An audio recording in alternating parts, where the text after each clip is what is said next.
ഇവിടെ തുടങ്ങാൻ ഉദ്ദേശിച്ചത് ഇഹയാണ്. ആത്മജ്ഞാനത്തിൻ്റെ അനുസ്യൂതമായ പ്രവാഹങ്ങൾ ഒരു മനുഷ്യൻ്റെ ഹൃദയത്തിൻ്റെ അകത്തളങ്ങളിലെ അന്തരാളങ്ങളിൽ വരച്ചിടേണ്ട ഇലാഹി സ്മരണകളുടെ കരുത്തുറ്റ അധ്യായങ്ങൾ ഒരു മനുഷ്യനെ എങ്ങനെ കടഞ്ഞെടുക്കാൻ കഴിയുമോ ആ കടഞ്ഞെടുക്കാൻ കഴിയുന്ന എല്ലാ വശങ്ങളും.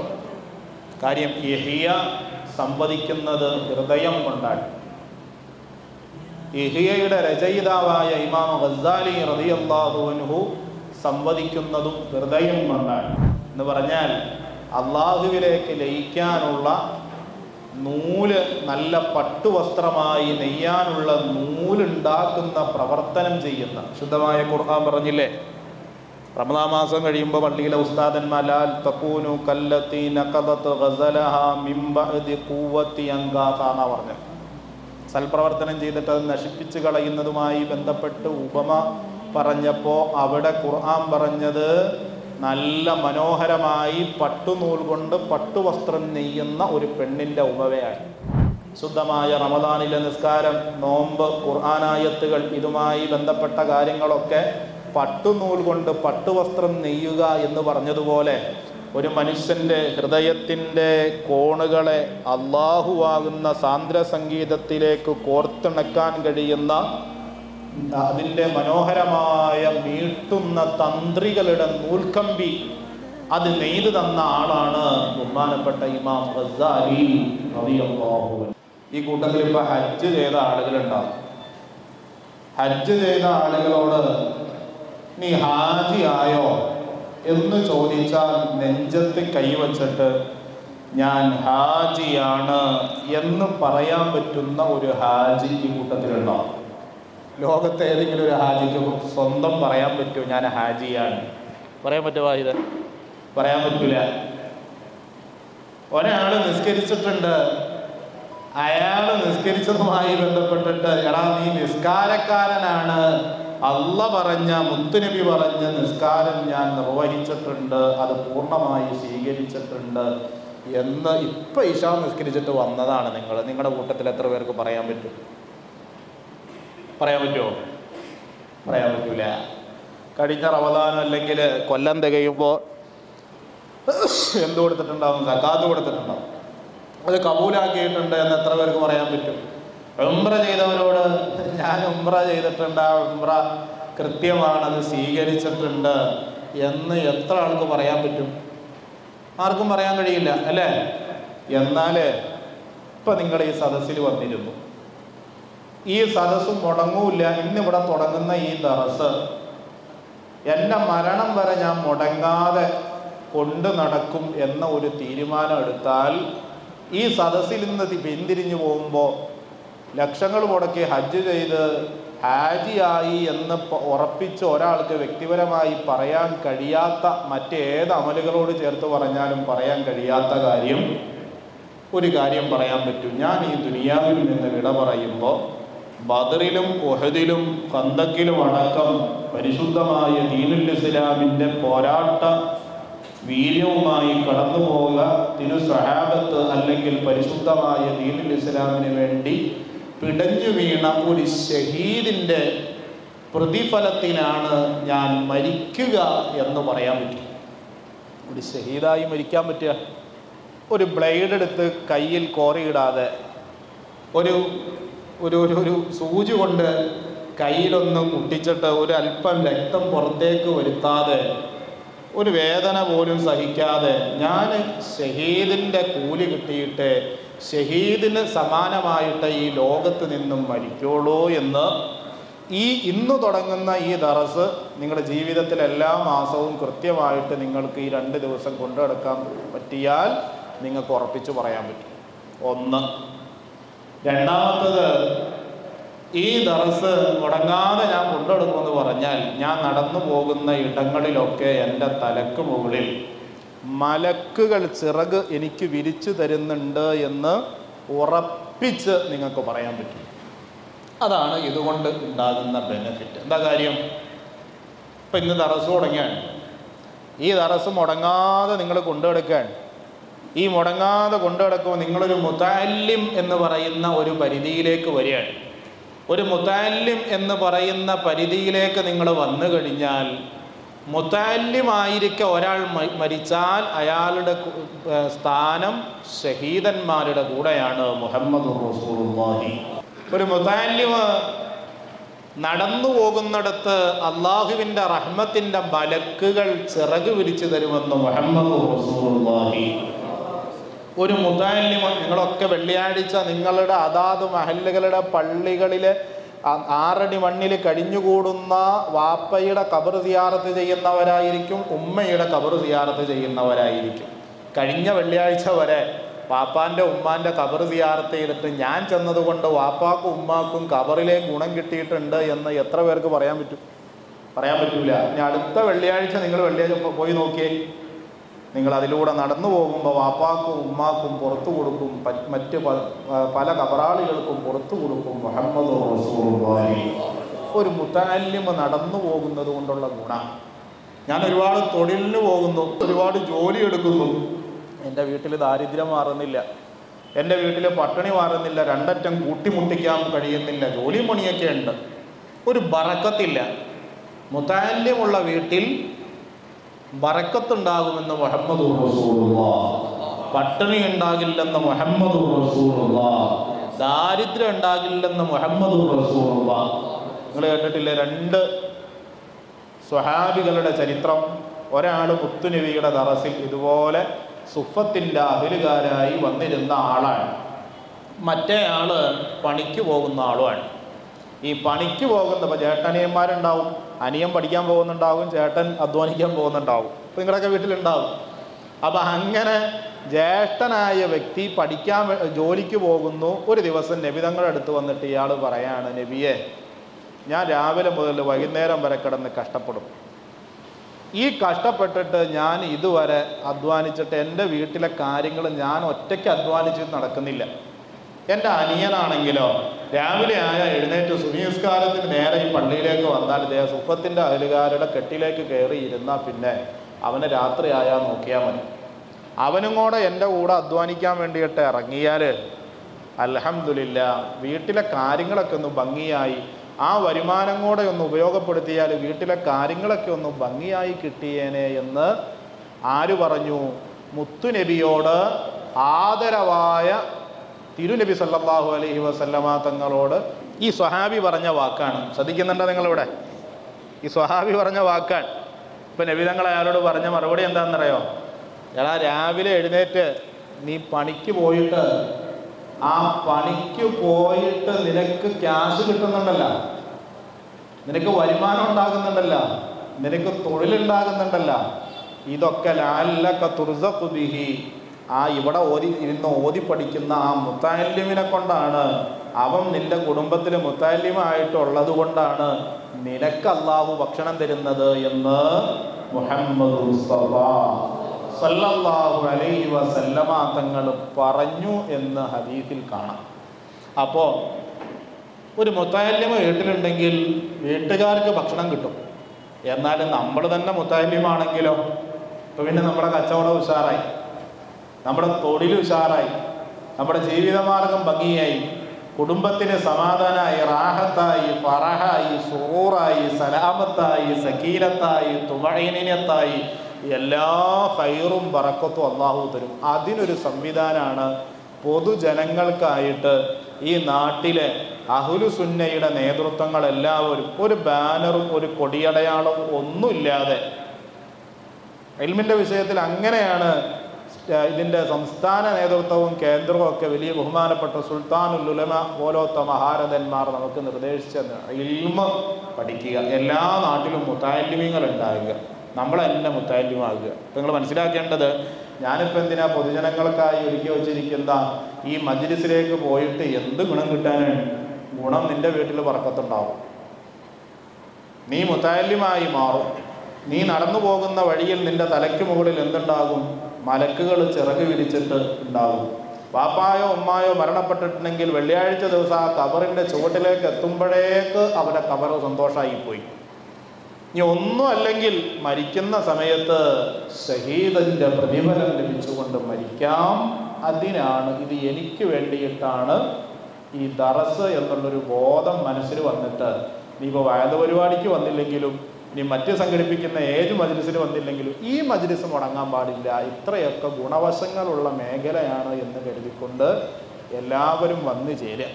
ഇവിടെ തുടങ്ങാൻ ഉദ്ദേശിച്ചത് ഇഹയാണ്. ആത്മജ്ഞാനത്തിൻ്റെ അനുസ്യൂതമായ പ്രവാഹങ്ങൾ ഒരു മനുഷ്യൻ്റെ ഹൃദയത്തിൻ്റെ അകത്തളങ്ങളിലെ അന്തരാളങ്ങളിൽ വരച്ചിടേണ്ട ഇലാഹി സ്മരണകളുടെ കരുത്തുറ്റ അധ്യായങ്ങൾ.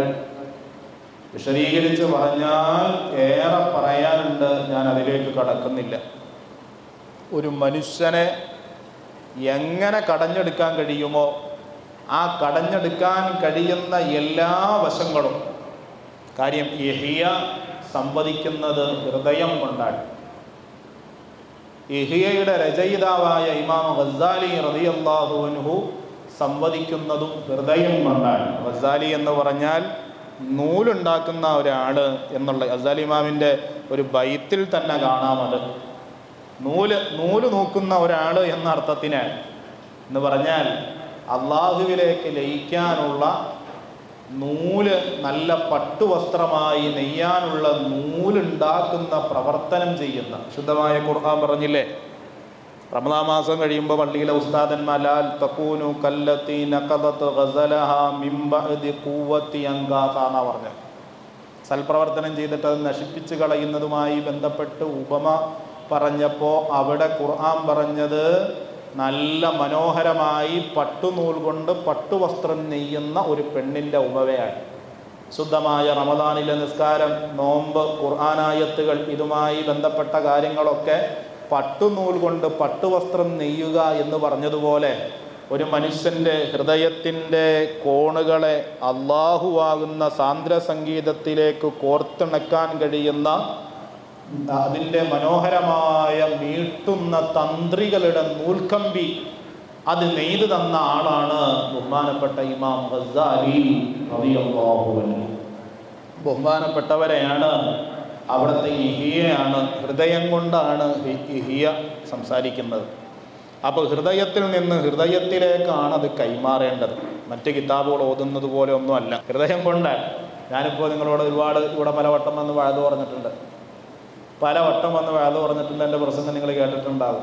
വലിയ വലിയ ഗംഭീര പ്രഭാഷണങ്ങൾ മറ്റു ഉസ്താദന്മാരുടെയും മറ്റും ഒക്കെ നമ്മൾ കേട്ടിട്ടുണ്ടാകും. വെള്ളിയാഴ്ച നല്ല മനോഹരമായ ഖുതുബകൾ നമ്മൾ കേൾക്കുന്നുണ്ട്. ഇതെല്ലാം കേട്ടിട്ട് ഇപ്പോൾ ഞാൻ കഴിഞ്ഞ ലാസ്റ്റ് കൊച്ചിയിൽ കഴിഞ്ഞപ്പോൾ ഒരു 8 മാസം മുമ്പെന്തോ വന്നിട്ട് പോയെ, അന്ന് ഈ സദസ്സിൽ പ്രസംഗിക്കാൻ വേണ്ടി വന്നപ്പോൾ എൻ്റെ പ്രസംഗം കേട്ട ആരെങ്കിലും ഈ സദസ്സിലുണ്ടെങ്കിൽ ഞാൻ അന്ന് എന്താ ഇവിടെ പ്രസംഗിച്ചത് എന്ന് ചോദിച്ചാൽ അന്ന് തങ്ങൾ പറഞ്ഞ വിഷയം ഇന്നതായിരുന്നു എന്ന് പറയാൻ പറ്റുന്ന ആരെങ്കിലും ഈ സദസ്സിലുണ്ടോ? വാഹിദ് ഉണ്ടായിരുന്നോ സദസ്സിൽ? അന്ന് തങ്ങൾ എന്തായിരുന്നു പറഞ്ഞേ?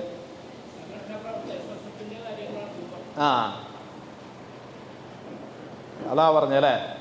അള്ളാഹു ബർക്കത്ത് ചെയ്യട്ടെ, അങ്ങനെ ഒരാളെങ്കിലും ഉണ്ടല്ലോ. അപ്പോൾ അങ്ങനെ പറയാൻ കഴിയില്ല 90% ആളുകൾക്കും അല്ലേ. കഴിഞ്ഞ വെള്ളിയാഴ്ച പള്ളിയിലെ ഖത്തീബ് എന്താ പ്രസംഗിച്ചതെന്ന് ചോദിച്ചാൽ ആർക്കാവും പറയാൻ പറ്റിയ?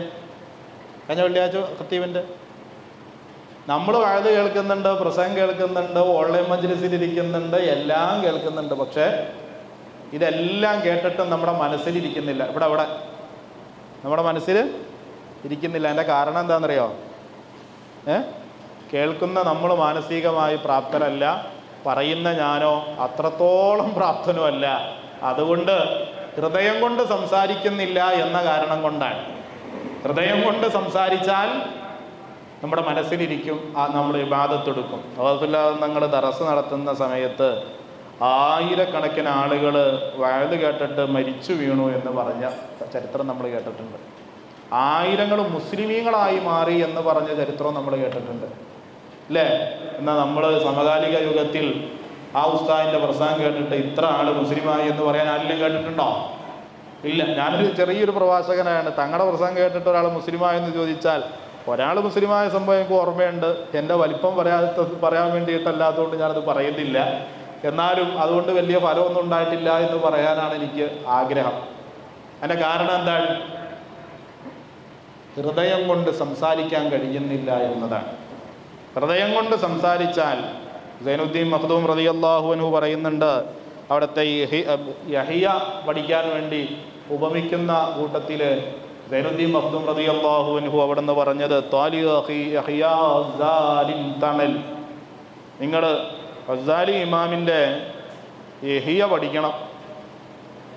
സഹോദരങ്ങളെ, നിങ്ങൾ ഗസാലി ഇമാമിൻ്റെ യഹിയ നിങ്ങൾ പഠിക്കണം. ഫീഹി ശിഫാ മിൻ കുല്ലി ദാഇൻ അഅ്ളല എന്നാണ് സൈനുദ്ദീൻ മഖ്ദൂം പറഞ്ഞത്. എല്ലാത്തിനും ശിഫയുണ്ടത്. ഒരു കിതാബ് ഓതിയാൽ എല്ലാ രോഗങ്ങൾക്കും ശിഫയുണ്ട് എന്ന് ആര് പറയാണ്? സൈനുദ്ദീൻ മഖ്ദൂം തങ്ങൾ നമ്മോട് പറയാൻ. അത് ഭൗതികമായ രോഗങ്ങൾക്കും ശിഫയാണ്, ആത്മീയപരമായ രോഗങ്ങൾക്കും ശിഫയാണ്. അതിൻ്റെ കാരണം എന്താണ്? രോഗം ആദ്യം വരുന്നത് എവിടെയാണ്? ഹൃദയത്തിനാണ്. ഭൗതികമായ രോഗമാണെങ്കിലും ആത്മീയപരമായ രോഗമാണെങ്കിലും, നമ്മളിപ്പോൾ എന്തെങ്കിലും ഒരു അസുഖം, ഒരു പനിയായിട്ട് ഹോസ്പിറ്റലിൽ ചെല്ലും, ഡോക്ടർ ആദ്യം പറയുന്നത് എന്താ? പേടിക്കാനൊന്നും ഇല്ല എന്നാ പറയാം, അല്ലേ? ഏത് അസുഖമായിട്ട് എന്നാലും നിങ്ങൾ ടെൻഷൻ അടിക്കരുത് എന്ന് പറയാനാണ് ഉള്ളത്. രോഗത്തിൻ്റെ ഉത്ഭവം, നമ്മളൊക്കെ ജിമ്മിൽ പോണ ആൾക്കാരാണ്, അല്ലേ? നിങ്ങൾ ജിമ്മിൽ പോകാറുണ്ടോ? ഇല്ല. നല്ലൊരു ആരോഗ്യത്തിന് വേണ്ടി ഇതൊക്കെ നമ്മൾ നോക്കൂല്ലേ? ഫാസ്റ്റ് ഫുഡൊന്നും അധികം കഴിക്കാതെ, അല്ലെങ്കിൽ അങ്ങനെയുള്ള കാര്യങ്ങളൊക്കെ നമ്മൾ ശ്രദ്ധിക്കും. കാര്യം എന്താ? നമ്മുടെ ശരീരത്തിന് രോഗം വരാതിരിക്കാൻ വേണ്ടി ആരോഗ്യപരമായ കാര്യങ്ങളെ നമ്മൾ ശ്രദ്ധിക്കുക. എന്നാൽ നമ്മളാണ് ഏറ്റവും വലിയ മണ്ടന്മാർ. ശരീരത്തിനേക്കാൾ കൂടുതൽ എല്ലാ അസുഖങ്ങളും ആദ്യം ബാധിക്കുന്നത് എവിടെയാണ്? ഹൃദയത്തിനാണ്. ഭൗതികപരമായ രോഗങ്ങളാണെങ്കിൽ ഒരു 4 ആളിപ്പോൾ ഞാനിവിടെ വന്നിരുന്നപ്പോൾ വാഹിദൻ്റെ അടുത്ത് ചോദിച്ചു, തങ്ങളൊന്ന് ക്ഷീണിച്ചിട്ടുണ്ടല്ല? കുറച്ച് കഴിയുമ്പോൾ മൂപ്പര് ചോദിക്കുകയാണ് എൻ്റെ അടുത്ത്, തങ്ങളൊന്ന് ക്ഷീണിച്ചിട്ടുണ്ടല്ല? കുറച്ച് കഴിയുമ്പോൾ നിങ്ങൾ 3-4 ആൾക്കാർ തങ്ങളൊന്ന് ക്ഷീണിച്ചിട്ടുണ്ടല്ല. ഓട്ടോമാറ്റിക്കായിട്ട് നാളെ രാവിലെ ആകുമ്പോഴേക്കും എനിക്ക് പനിയാവും, അല്ല? അങ്ങനെയല്ലേ? അല്ല, 4 ആൾ ചോദിക്കുമ്പോൾ തന്നെ എൻ്റെ ഹൃദയം ഒന്ന് അതിലേക്ക് ഇങ്ങനെ ചായാൻ തുടങ്ങും, അല്ലേ? അപ്പം നമ്മുടെ ഹൃദയമാണ് ഈ രോഗങ്ങൾ മൊത്തം നമുക്ക് കൊണ്ടുവരുന്നത്. അപ്പം ഹൃദയം, അപ്പം ആ ഹൃദയത്തിനുള്ള മരുന്നാണത്. ഭൗതികപരമായ മരുന്നാണെങ്കിലും ആത്മീയപരമായ കാര്യങ്ങളാണെങ്കിലും അതിന് പറ്റിയ ആളാണ് ആര്? ഇമാം ഗസാലി റളിയല്ലാഹു അൻഹു. ബഹുമാനപ്പെട്ടവർക്കൊരു ഫാത്തിഹ ഓതിയിട്ട് വേണം നമുക്ക് സബക്ക് തുടങ്ങാൻ. ആദരവായി തിരുനബി സല്ലല്ലാഹു അലൈഹി വസല്ലമ തങ്ങൾ മിഅ്റാജ് പോയി. ആ മിഅ്റാജ് പോയത് ഗസാലി ഇമാം അവിടത്തെ സ്വപ്നത്തിൽ കണ്ടു. ചില അയിമ്മത്തുകളിൽപ്പെട്ട മഹത്തുക്കൾ പറഞ്ഞൊരു സ്വപ്നമല്ല, യഖദത്തിൽ തന്നെ സംഭവിച്ചതാണെന്ന് പറയുന്നവരുണ്ട്. സ്വപ്നത്തിൽ കണ്ടപ്പോൾ ഈ ഗസാലി ഇമാം മുത്തുനബി സല്ലല്ലാഹു അലൈഹി വസല്ലമ തങ്ങൾ മൂസാ നബി അലൈഹിസ്സലാമിനെ കണ്ട ചരിത്രം നമ്മൾ കേട്ടിട്ടില്ലേ? ആ മൂസാ നബി അലൈഹിസ്സലാമിനെ കണ്ടപ്പോൾ മൂസാ നബി അലൈഹിസ്സലാം അള്ളാഹുവിൻ്റെ റസൂലിനോട് ചോദിച്ചു, അല്ലയോ നബിയെ, നിങ്ങൾ ഒരു ഹദീസ് പറഞ്ഞത് കേട്ടല്ലോ, ഉലമാ ഉമ്മത്തി കഅംബിയാ ബനി ഇസ്രായീൽ, എൻ്റെ ഉമ്മത്തിലെ ഉലമാക്കൾ മുഴുവനും ബനു ഇസ്രായേൽ ഗോത്രത്തിലെ അമ്പിയാക്കളെ പോലെയാണ്, പ്രവാചക തുല്യരാണെന്ന് പറഞ്ഞല്ലോ. അങ്ങനെ ഒരാളെ ഇപ്പം നിങ്ങൾക്ക് കാട്ടിത്തരാൻ പറ്റുമോ? ഇപ്പം നിങ്ങൾക്ക് കാട്ടിത്തരാൻ പറ്റുമോ? ആ നിങ്ങൾ ആരെ ഉദ്ദേശിച്ചിട്ടാണ് പറഞ്ഞത്? അങ്ങനെ കുറേ ചോദ്യമുണ്ടല്ലോ. ഈസാ നബി അലൈഹിസ്സലാമിനോട് അവിടുത്തെ 5 ശിഷ്യന്മാർ ചോദിക്കുന്നുണ്ട്, യാ റൂഹല്ലാ, ഈസാ നബിയോട് ചോദിക്കുകയാണ്, ഹൽ അലൽ അർളി അൽ യൗമ മിസ്ലുക്, ഇപ്പൊ ദുനിയാവിൽ നിങ്ങൾക്ക് സാദൃശ്യമായ, നിങ്ങൾക്ക് സമാനമായ ആരെങ്കിലും ഉണ്ടോ? ഇന്നേ ദിവസം അല്ലെങ്കിൽ ഈ സമകാലിക യുഗത്തിലുണ്ടോ എന്ന് ചോദിക്കുമ്പോൾ പറയുന്നുണ്ട്, മൻകാന മന്തിഖുഹു വിക്റ വസുംതുഹു ഫിക്റ വനദറുഹു ഇബ്റതൻ എന്ന് പറയുന്നുണ്ട്. ചിന്തയിൽ മുഴുവനും അള്ളാഹ് മുഴുകിയാൽ, നോട്ടത്തിൽ ഒരു പാഠം, അവൻ്റെ നോട്ടത്തിലും അനക്കത്തിലും അടക്കത്തിലും ചലനത്തിലും നിശ്ചലനത്തിലും എല്ലാത്തിലും ഒരു പാഠവും അള്ളാഹുവിനെ ഇലാഹി സ്മരണകളിലും ആഴത്തിലിറങ്ങിയാൽ ഈസാ നബി അലൈഹിസ്സലാമിന് തുല്യമാണ്. വഇന്നഹു മിഥിലി, തീർച്ചയായും ഈസാ നബി എന്ന എനിക്ക് തുല്യമാണ് എന്നൊരു ഹദീസിൽ കാണാം. എന്നതുപോലെ ഈ ഉലമാ ഉമ്മത്തി കഅംബിയാ ബനി ഇസ്രായേൽ, ബനു ഇസ്രായേൽ ഗോത്രത്തിൽപ്പെട്ട പ്രവാചകന്മാർക്ക് തുല്യമായ പണ്ഡിതരാണ് നിങ്ങളുടെ ഉമ്മത്തിലെ പണ്ഡിതന്മാരെന്ന് പറഞ്ഞു. ആ പണ്ഡിതൻ ആരാണ്? അല്ലെങ്കിൽ ഒരാളെ കാട്ടിത്തരാൻ പറ്റുമോ എന്ന് മൂസാ നബി അലൈഹിസ്സലാം മുത്തുനബി സല്ലല്ലാഹു അലൈഹി വസല്ലമ തങ്ങളോട് ചോദിച്ചപ്പോൾ മുത്തുനബി ഇമാം ഗസാലി തങ്ങളെ കാട്ടിക്കൊടുത്തു എന്നാണ്. അങ്ങനെ ഒരു ചരിത്രമുണ്ട് ഗസാലി ഇമാമുമായി ബന്ധപ്പെട്ട്, ഉസ്താദുമാർക്കൊക്കെ അറിയാം. അപ്പോൾ ഗസാലി ഇമാമിനോട് മൂസാ നബി അലൈഹി സ്വലാം ചോദിച്ചു, നിങ്ങളുടെ പേരെന്താണെന്ന് ചോദിച്ചപ്പോൾ ഗസാലി ഇമാമ് മറുപടി പറഞ്ഞത്രേ, നമ്മൾ കിനാവി, നിങ്ങളുടെ യുക്തിക്ക് അത് ഉൾക്കൊള്ളാൻ കഴിയുന്നില്ലെങ്കിൽ സ്വപ്നം കണ്ടതാണെന്ന് നിങ്ങൾ മനസ്സിൽ വെച്ചോ, ആ രൂപത്തിൽ നിങ്ങൾ മനസ്സിലായിക്കോട്ടെ അല്ലേ. മുത്തുനബി സല്ലല്ലാഹു അലൈഹി വസല്ലമ തങ്ങളുടെ മുന്നിൽ നിന്നുകൊണ്ട് ഗസാലി ഇമാമ് മറുപടി പറഞ്ഞു, Muhammad bin Muhammad bin Muhammad bin Muhammad എന്ന് പറഞ്ഞു. അപ്പോൾ മൂസാ നബി അലൈഹി സ്വലാം ചോദിച്ചോ, ഞാൻ പേരല്ല ചോദിച്ചോളൂ, വാപ്പാൻ്റെ വല്യാപ്പാൻ്റെയും കാരണവന്മാരുടെ പേരൊന്നും ചോദിച്ചില്ലല്ലോ. അപ്പോൾ മൂസാ നബി അലൈഹി സ്വലാമിനോട് ഗസാലി ഇമാമ് പറഞ്ഞു, അള്ളാനെ കാണാൻ അങ്ങ് തൂരിസീനാ പർവ്വതത്തിൻ്റെ മുകളിൽ പോയി അള്ളയായിട്ട് സംസാരിക്കുമ്പോൾ കയ്യിലെന്താന്ന് ചോദിച്ചപ്പോൾ കയ്യിലുണ്ടായിരുന്ന വടിയെപ്പറ്റി ഇത് വടിയാണെന്ന് പറഞ്ഞാൽ പോരായിരുന്ന ഒഫി ജവാബി കൈഫ സൈദുൻ കുൽ ദലീൽ എന്നല്ലേ ആ ഗ്രാമറിൻ്റെ രൂപം. ഞാൻ ചേർത്ത് പറഞ്ഞു എന്നുള്ളൂ. അപ്പം അതിൻ്റെ രൂപം അങ്ങനെയല്ലേ, പിന്നെ എന്തിനാ നിങ്ങൾ ഇത് വടിയാണ്, ഇത് കുത്തിപ്പിടിച്ച് നടക്കാൻ ഉപയോഗിക്കുന്ന, അല്ലെങ്കിൽ ഇങ്ങനെ മറ്റേ വൃക്ഷത്തലപ്പുകൾ ആടുകൾക്ക് അടിച്ചിട്ട് കൊടുക്കാൻ ഉപയോഗിക്കുന്ന, അങ്ങനെ കുറേ വിശദീകരണങ്ങൾ പറഞ്ഞിട്ട് എന്തിനാണ് അള്ളാഹുവിനോട് സുദീർഘമായിട്ട് സംസാരിച്ചത്? അതുപോലെ ഞാനും പറഞ്ഞെന്നേ ഉള്ളൂ എന്ന് പറഞ്ഞപ്പോൾ മുത്തുനബി സല്ലല്ലാഹു അലൈഹി വസല്ലം ഗസാലി ഇമാമിൻ്റെ പുറത്തിട്ട് അങ്ങനെ പറയാൻ പാടില്ല, അങ്ങനെ പറയല്ലേ, ഒരു പ്രവാചകരല്ലേ, സന്തോഷം കൊണ്ട് പറയുമല്ലോ ശിഷ്യന്മാരെങ്ങനെ ഉഷാറാക്കുമ്പോൾ എന്ന് പറഞ്ഞ ആ അടിച്ച പാട് തട്ടിയതിൻ്റെ, റസൂലുള്ളാഹിന്റെ റിസാലത്തിൻ്റെ ശറഫാക്കപ്പെട്ട കൈ തട്ടിയതിൻ്റെ പാട് ഇമാം ഗസാലി റളിയല്ലാഹു അൻഹുവിൻ്റെ മുതുകിലുണ്ടായിരുന്നു എന്ന് ചരിത്രം പറയുന്നു. അതാണ് ഇമാം ഗസാലി റളിയല്ലാഹു അൻഹു. മുത്തുനബി സല്ലല്ലാഹു അലൈഹി ആലിമു ഖുറൈശി യംലഉ തിബാഖൽ അർളി ഇൽമ, ഒരു ഖുറൈശി പണ്ഡിതൻ പ്രവിശാലമായ പ്രപഞ്ചം മുഴുവനും വിജ്ഞാനം കൊണ്ട് നിറയ്ക്കും എന്ന് ചൂണ്ടിപ്പറഞ്ഞത് ഇമാം ശാഫഈ റളിയല്ലാഹു അൻഹുവിനെയാണ് എന്ന് നമ്മൾ ഉസ്താദന്മാർ വാദ് പറഞ്ഞപ്പോൾ കേട്ടിട്ടുണ്ട്.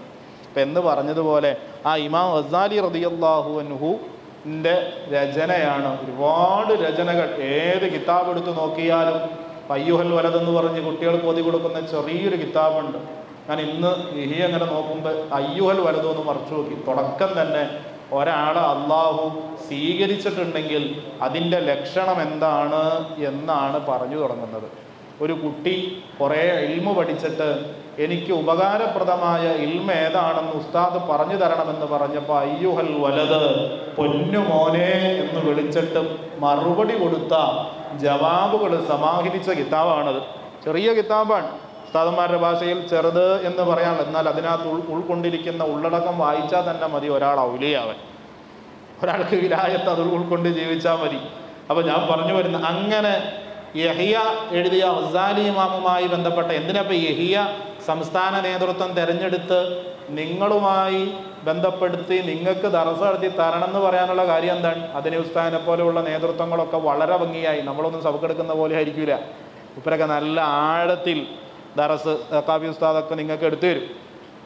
എന്തുകൊണ്ടാണ് യഹിയ തിരഞ്ഞെടുക്കുന്നത് പറയാൻ കാരണം? ഗസാലി ഇമാമിൻ്റെ കിതാബിലെ ഓരോ വരികളും വായിക്കുന്ന ആൾക്ക് തോന്നി ഇത് എന്നെപ്പറ്റി പറഞ്ഞ് വായിക്കുകയാണ്, ഇത് എന്നെപ്പറ്റി. ഓരോ കാലത്തും ഇനിയിപ്പോൾ 50 കൊല്ലം കഴിഞ്ഞിട്ട് നൂറ്റാണ്ടുകൾക്ക് അപ്പുറം എഴുതിപ്പോയ കിതാബാണ്. ഏകദേശം ഒരു 1000 ഒരു 10 നൂറ്റാണ്ടെങ്കിലായിട്ടുണ്ടാവും. ഇത് എന്നെ പറ്റിയിട്ടാണ്, ഇത് എന്നെ പറ്റിയിട്ടാണ്, ഇത് എന്നെ പറ്റിയിട്ടാണ് എന്ന് ഇപ്പം നിങ്ങൾ വായിക്കുകയാണെങ്കിൽ നിങ്ങൾക്ക് തോന്നുന്നു ഇത് എന്നെ ഉദ്ദേശിച്ചിട്ടാണല്ലോ, എൻ്റെ ഈ സ്വഭാവമൊക്കെ ഗസാലി ഇമാം അവിടെ ഇരുന്ന് അറിഞ്ഞാൽ എങ്ങനെയാണ്? ഞാൻ ഒരു ഉദാഹരണം പറഞ്ഞുതരാം. ഇഹിയുടെ വരികൾക്കിടയിലൊരു മുത്തുനബിയെ ഉദ്ധരിച്ചുകൊണ്ട് ഒരു ഹദീസ് കൊണ്ടുവരുന്നുണ്ട്. ഇത് അള്ളാഹു ഒരാൾ, നിങ്ങൾ സംഘടനാ പ്രവർത്തകരും അതുപോലെ വിവിധ പ്രസ്ഥാനങ്ങളിൽ പ്രവർത്തിക്കുന്നവരായതുകൊണ്ട് നിങ്ങളിലേക്ക് നോക്കിയിട്ടാണോ യഹിയ എഴുതിയത് എന്ന് തോന്നിപ്പോകുമാറൊരു വിവരണം ഞാൻ പറയാം. അള്ളാഹ് ഒരാളെ വെറുത്ത, ഇതാ അള്ളാഹ്ക്ക് ഒരാളോട് ദേഷ്യം വന്ന അഅ്താഹു സലാസ, 3 കാര്യങ്ങൾ ഗസാലി ഇമാം പറയാണ്, 3 കാര്യങ്ങൾ അവനക്ക് കൊടുക്കും. വ മനഅഹു സലാസ, എന്നിട്ട് ആ 3 കാര്യങ്ങളിൽ നിന്നും 3 കാര്യങ്ങൾ അള്ളാഹു പിടിച്ചു വയ്ക്കും അല്ലെങ്കിൽ തടഞ്ഞു വയ്ക്കും. ആദ്യം പറയാണ് അഅ്താഹു സുഹ്ബത സ്വാലിഹീൻ, നല്ല സ്വാലിഹീങ്ങളുമായിട്ട് സഹവാസം അവന് നൽകും. എന്താ പറഞ്ഞാൽ അള്ളാഹ്ക്ക് ഇഷ്ടമല്ലെങ്കിൽ സ്വാലിഹീങ്ങളായിട്ട് സഹവസിപ്പിക്കുന്നു. നമ്മൾ മനസ്സിലാക്കിയത് മൊത്തം കേൾക്കണം കേട്ടാ, തലയും വാലും ഇല്ലാണ്ട് കേട്ടിട്ട് പോകരുത് കേട്ടാ, മൊത്തം കേൾക്കണം. അള്ളാഹ്ക്ക് ഇഷ്ടമല്ലാത്തതിൻ്റെ അടയാളമാണ് സ്വാലിഹീങ്ങളുമായിട്ട് നല്ല ബന്ധം ഉണ്ടാവുക. എപ്പോഴും സിയാറത്ത് തന്നെ. ഒറ്റ ഫോൺ കോളിൽ ഉസ്താദിനെ കൊടുക്കണമെന്ന് പറഞ്ഞാൽ സുൽത്താനുൽ ഉലമയ്ക്ക് ഫോൺ കിട്ടും. ഒരൊറ്റ വിളിക്ക് ജിബ്രീൽ തങ്ങളുടെ ഫോണിൽ കിട്ടും. പാണക്കാട്ടേക്ക് ചെന്നാലോ അടുക്കളയിൽ കയറി ചായ കുടിക്കുക. നാട്ടിലൊരു വയത് പരിപാടി ആരൊക്കെ മുടക്കിയാൽ ആ ഉസ്താദിനെ ഇവൻ വിളിച്ചാൽ ഓക്കെയാണ്, എല്ലാത്തിനും ഓക്കെയാണ്. അങ്ങനത്തെ പ്രവർത്തകരല്ലേ നമ്മൾ, സജീവ പ്രവർത്തകർ. എന്നാലോ നാട്ടിലെ മൗലിയാന്മാരോട് നിങ്ങളുടെ സമീപനം എന്തായിരിക്കും? നാട്ടിലൊരു തങ്ങളുണ്ട്, ഒരു മുദരിസായ ഒരു ഉസ്താദുണ്ട്, അയാളെ കണ്ടാൽ എന്തായിരിക്കും അവസ്ഥ? ഞാൻ ഉസ്താദിന്റെ കൈ പിടിക്കുന്ന ആള്, ഇയാളെന്ത് അല്ലേ? അങ്ങനെയല്ലേ? എബി ഉസ്താദിനെ കാണുമ്പോൾ ഭയങ്കര ബഹുമാനം, ഖലീലങ്ങളെ കാണുമ്പോൾ പടച്ചവന് വീട്ടിൽ കൊണ്ടുവരുന്നു, ഭക്ഷണം കൊടുക്കുന്നു. എന്തിൻ്റെ അടിസ്ഥാനത്തിൽ? മുത്തുനബി സല്ലല്ലാഹു അലൈഹി വസല്ലമ തങ്ങളുടെ പേരക്കുട്ടി എന്നുള്ള അടിസ്ഥാനത്തിലാണ് എങ്കിൽ നാട്ടിലുള്ള തങ്ങളോടും ആ കാണിച്ച ആവേശം കാണണ്ടേ? സുൽത്താനുൽ ഉലമയോടുള്ള സ്നേഹം ഇൽമിനോടുള്ള സ്നേഹമാണ് എങ്കിൽ നാട്ടിൽ ഒരു മുത്തഅല്ലിമ നടന്നു പോകുമ്പോൾ ആ മുത്തഅല്ലിമിനോടും കാണണ്ടേ? ഉസ്താദിന്റെ വെള്ളിയാഴ്ചത്തെ പ്രസംഗം പോരാട്ടാ, ഉസ്താദിന്റെ ഓത്ത് പോരാട്ടാ, ഉസ്താദിന്റെ കെട്ട് പോരാട്ടാ, അല്ലെങ്കിൽ മീറ്റിംഗ് കൂടുമ്പോൾ ആ ഉസ്താദ് ശരിയല്ല, ഈ ഉസ്താദ് ശരിയല്ല. കണ്ട, ഹൃദയത്തിൽ നിന്ന് സ്വീകാര്യത എടുത്തു കളയും. അവനക്ക് പല സെക്രട്ടറി ആവാനും പറ്റും, പ്രസിഡന്റ് ആവാനും പറ്റും, നേതാവാനും പറ്റും, എല്ലാവാനും പറ്റും. അമാലു സ്വാലിഹ, രണ്ടാമത്തേത് സ്വാലിഹായ അമലുകൾ ചെയ്യിപ്പിക്കും, നല്ല നല്ല സൽക്രമങ്ങൾ അവനെ കൊണ്ട് ചെയ്യിപ്പിക്കും. വയത് പരിപാടി നടന്നാൽ ആദ്യത്തെ സംഭാവന അവനായിരിക്കും കൊടുക്കുക. ഹജ്ജും ചെയ്യും, ഉംറ ചെയ്യും, എല്ലാം ചെയ്യും. പള്ളിക്ക് മിനാരം കൊടുക്കും, മീറാബ് പണിയാനും കൊടുക്കും, മിമ്പറും കൊടുക്കും, എല്ലാം കൊടുക്കും. പിന്നെയോ അവൻ്റെ പ്രശ്നം എന്താണ്? പിന്നെ ഇവൻ നോട്ടീസിൽ പേര് കൊടുക്കുമ്പോൾ ആദ്യം എൻ്റെ പേര് വന്നില്ലേ പ്രശ്നമായിരിക്കും.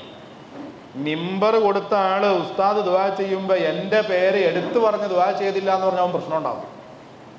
ഇതൊക്കെ എന്തിൻ്റെ അടയാളാണ്? അള്ളാഹു വെറുത്തല്ലേ? നമ്മളിലേക്ക് നോക്കിയിട്ടാ ഇഹ്യ എഴുതിയെന്ന് നമുക്ക് തോന്നിപ്പോണില്ലേ? അൽത്താവുൽ ഹിക്മ, പിന്നെ എന്ത് കൊടുക്കും? ഹിക്മത്തും കൊടുക്കും, നല്ല ഇൽമ കൊടുക്കും. മൗലിയാക്കന്മാർക്കും ഉണ്ട് തട്ട് ഇഹ്യയില്. നിങ്ങളെ മാത്രമല്ല പറഞ്ഞത്, എല്ലാവരും ഉദ്ദേശിച്ചാൽ പറയണം അല്ലേ? ഉംറയ്ക്ക് ഇവിടുന്ന് പോയി കഴിഞ്ഞാൽ എന്താകും?